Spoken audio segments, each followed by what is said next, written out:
অসম বিধানসভাৰ চাব অৰ্ডিনেট কমিটিৰ 5জনীয়া সদস্যৰ টীম এটা MLA আমাৰ ইয়াতে মাননীয় আমাৰ পনাকণ বৰুৱা ডাঙৰীয়া, তেওঁ চাবুৱা সমষ্টিৰ MLA, শিৱানী বৰা ডাঙৰীয়ানী, তেখেত আমাৰ বটদ্ৰৱা সমষ্টিৰ MLA, আমাৰ বিজনী সমষ্টিৰ MLA অজয় ৰায় ডাঙৰীয়া, আমাৰ মিজবুলা ইছলাম লস্কৰ ডাঙৰীয়া, তেখেত আমাৰ বৰখলা সমষ্টিৰ MLA। চ' 5জনীয়া MLAৰ টীম এটাই আজি আমাৰ পলাশবাৰী সমষ্টি এতিয়ালৈ 2টা ইণ্ডাষ্ট্ৰী ITC আৰু ব্ৰিটেনিয়া ইণ্ডাষ্ট্ৰী ভ্ৰমণ কৰে আৰু ইয়াৰ লগে লগে আৰু 8টা ইণ্ডাষ্ট্ৰীত যোৱা হ'ব।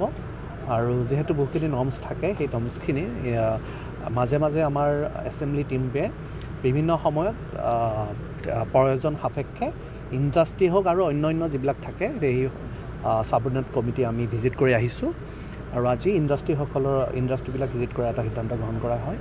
আৰু ইতিমধ্যে বৈঠক আমাৰ হৈ গ'ল আৰু তেওঁলোকৰ পৰা কিছু তথ্য লোৱা হৈছে আৰু তেওঁলোকক তথ্য কিছু ছাবমিট কৰিব দিয়া হৈছে। আৰু আমাৰ এটাই উদ্দেশ্য যে ৰাইজৰো সুবিধা হওক, লগতে ইণ্ডাষ্ট্ৰীও চলিব লাগিব। ইণ্ডাষ্ট্ৰীয়ে আমাক যিহেতু আমাৰ এমপ্লয়মেণ্ট জেনেৰেট কৰে, লগে লগে কিন্তু ৰাইজৰো যিখিনি সুবিধা আছে, অসুবিধা সেইখিনি লক্ষ্য ৰখাটো দৰকাৰ। আৰু সেইটো কাৰণে আজি এই কমিটিখনে এইখিনি ইণ্ডাষ্ট্ৰী ভিজিট কৰাৰ এটা সিদ্ধান্ত গ্ৰহণ কৰিছে। নহয়, এতিয়ালৈ আমাক তেওঁলোকক তথ্যবিলাক দাঙি ধৰিব দিয়া হৈছে। সেই তথ্যখিনি আমি এছেম্বলি টীমে ৰিপৰ্ট আকাৰে আমি ছাবমিট কৰিব লাগিব আৰু নিশ্চয় তেওঁলোকে কম দিনৰ ভিতৰত তেওঁলোকে তথ্যবিলাক আমাক দাঙি ধৰিম বুলি কৈছে। অসম বিধানসভাৰ অধীনস্থ বিধান সমিতি ছাবঅৰ্ডিনেট লেজিছলেশ্যন, এই সমিতিয়ে অসম বিধানসভাত ৰাইজৰ উপকাৰৰ কাৰণে, জনসাধাৰণৰ মংগলৰ কাৰণে যিবিলাক আইন প্ৰণয়ন কৰা হয়, বিভিন্ন সিদ্ধান্তত এই আইনবিলাক প্ৰণয়ন কৰা হয়। আমি আজি উদ্যোগ খণ্ডত এই আইনবিলাক কেনেদৰে প্ৰযোজ্য হৈছে, আজি পলাশবাৰী বিধানসভা সমষ্টিলৈ আহিছোঁ। এই সমষ্টিত থকা ব্ৰিটেনিয়া আৰু এতিয়া আমি ITCত আহিছোঁ।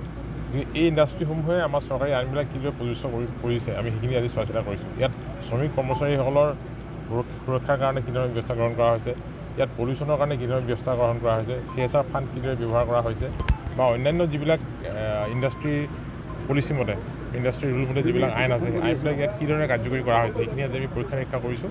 আৰু এইখিনি আমি চোৱাৰ পিছত তেওঁলোকে আমাৰ ৰিপৰ্ট দাখিল কৰিব।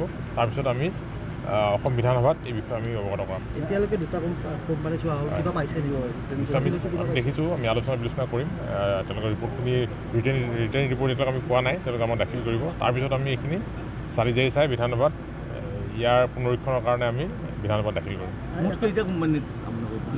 আজি আমি 10টা অনুষ্ঠানলৈ যোৱাৰ কথা। 5জনীয়া ছাবঅৰ্ডিনেট লেজিছলেশ্যন যিটো কমিটি আছে, আমি অল পাৰ্টিৰ 5জনীয়া MLA সকল গ্ৰুপ এটা আহিছিলোঁ। আৰু যেতিয়া গম পাই আছোঁ যে পলাশবাৰী এই ৰিজনত বহুতখিনি ইণ্ডাষ্ট্ৰী অলৰেডি ডেভেলপ হৈ আছে, গতিকে আমি সকলোৱে কথাখিনি নাজানো। যেনেকৈ মই বেলেগ ঠাইৰ বটদ্ৰৱাৰ বিধায়িকা, আমি ইয়াত কেনেকুৱা ধৰণৰ ইণ্ডাষ্ট্ৰীবোৰ হৈ আছে আমি নাজানো। গতিকে আমি আজি আহিছিলোঁ, আহি পেলাই আমি এতিয়া অলৰেডি আমি 2টা ইণ্ডাষ্ট্ৰী আমি ভিজিট কৰিলোঁ। আৰু আমি সেইটোৱে ৰাইজৰ ইণ্ডাষ্ট্ৰী এটা এঠাইত যেতিয়া ডেভেলপ কৰে, গ্ৰ' কৰে, আমি ৰাইজৰ সুবিধাটো চাব লাগিব। ইয়াত লোকেলৰ কথা আছে, লোকেল এমপ্লয়ী ইয়াত থাকে নে নাথাকে, বা ইয়াত যিটো ইণ্ডাষ্ট্ৰীটো হোৱাৰ কাৰণে যিটো পলিউশ্যন হয়, সেই পলিউশ্যন কণ্ট্ৰল কৰিবৰ কাৰণে তেওঁলোকে কি কৰে, এই গোটেইখিনি কথা আজি আমি চাইছোঁ। আৰু তেওঁলোকে ৰিপৰ্ট ছাবমিট কৰিব।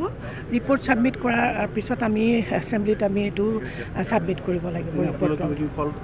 ফল তেনেকুৱা নাই, আমি বিচাৰিছোঁ, আমি যিখিনি ধৰি লওক আমি পলিউশ্যনৰ কাৰণে যিটো কৰিছোঁ, ৱেষ্ট প্ৰডাক্ট যিটো পানীটো বা যিখিনি ৱেষ্ট এটা ইণ্ডাষ্ট্ৰীৰ পৰা ৱেষ্ট প্ৰডাক্ট ওলায়, এই বস্তুখিনি তেওঁলোকে ক'ত কি কৰে, ক'লৈ যায়, এই গোটেই কথাখিনি আমি কৈছোঁ। তেওঁলোকে আমাক ৰিপৰ্ট আকাৰে ছাবমিট কৰিব। Thank U.